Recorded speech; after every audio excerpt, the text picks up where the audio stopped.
Let's look at another topic. Oh yeah, this is very important. This is my favorite, by the way. I really love this, and many people don't know this. Many people don't know this. Even the adults don't know this. So, before we get into etiquettes of food, there is a huge concept in Islam about barakah, and especially when it comes to food, and many people ignore it and they are missing out big time. And we will get more into it as time goes by, but you have to understand a few things. But what exactly is barakah in the first place? In Arabic, Shaykh Islam can explain much better. He is an expert in Arabic language, but barakah, it basically means an increase of the goodness. Okay, any increase is called barakah. So the establishment of goodness, basically. And when it comes to food, what do you mean by increase? What are we increasing when we say barakah? So that I have listed here some increases. There can be many of that, but let me explain to you. Some of this is kind of obvious. So when you eat food, there is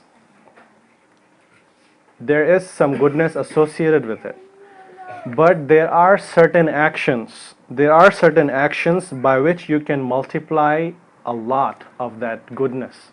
What are those actions? That's what we are going to talk about later after this slide.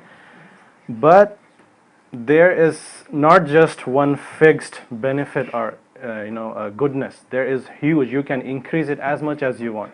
But if you don't know this concept of barakah, you are going to have to be satisfied with little barakah, little blessings that you have from that food.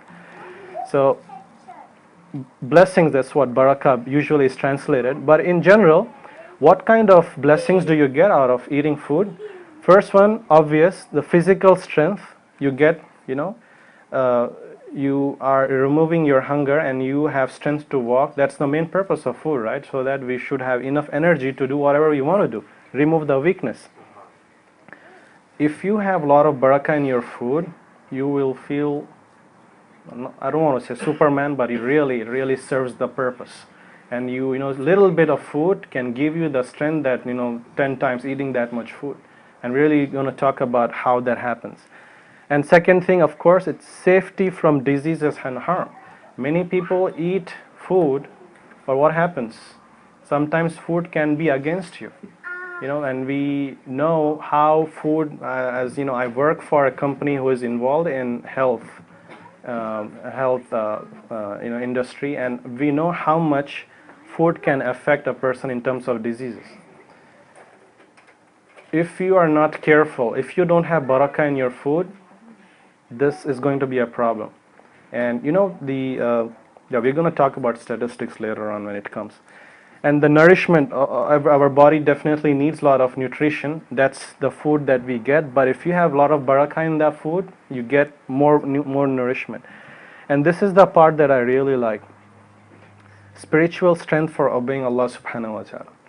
Now many people say, I want to be really good Muslims, but I really am not able to do that much good. I cannot get up for Fajr prayer. I don't really find that energy to pray Sunnah prayer. I don't have that, that energy to have a lot of khushu in my salah. Why does that happen? Because you might be missing a lot in the food that you eat. You don't have the barakah that you really need.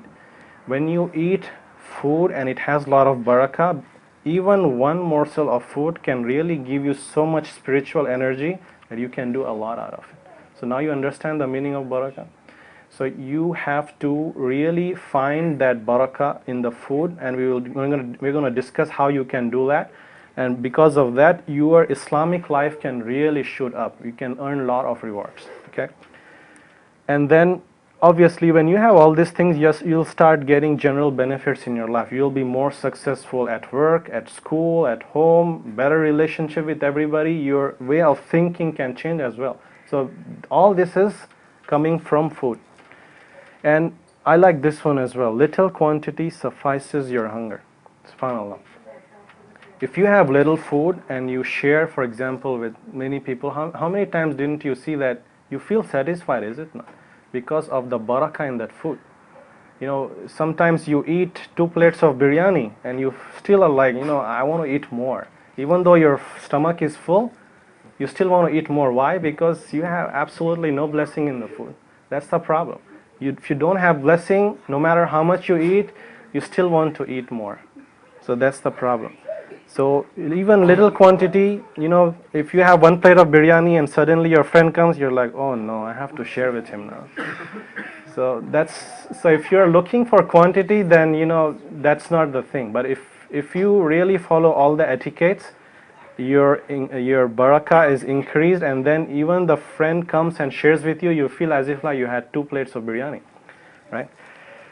And obviously the last one, the enjoyment, the taste. Sometimes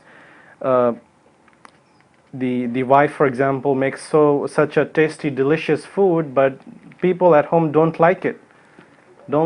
Even though it is very tasty food, because probably they didn't say Bismillah or something, and it's like doesn't taste good, and they take it lightly. They don't really appreciate the person who cooked. So if you follow all the etiquettes, and even while cooking the food, inshallah, the food will be very delicious and very tasty.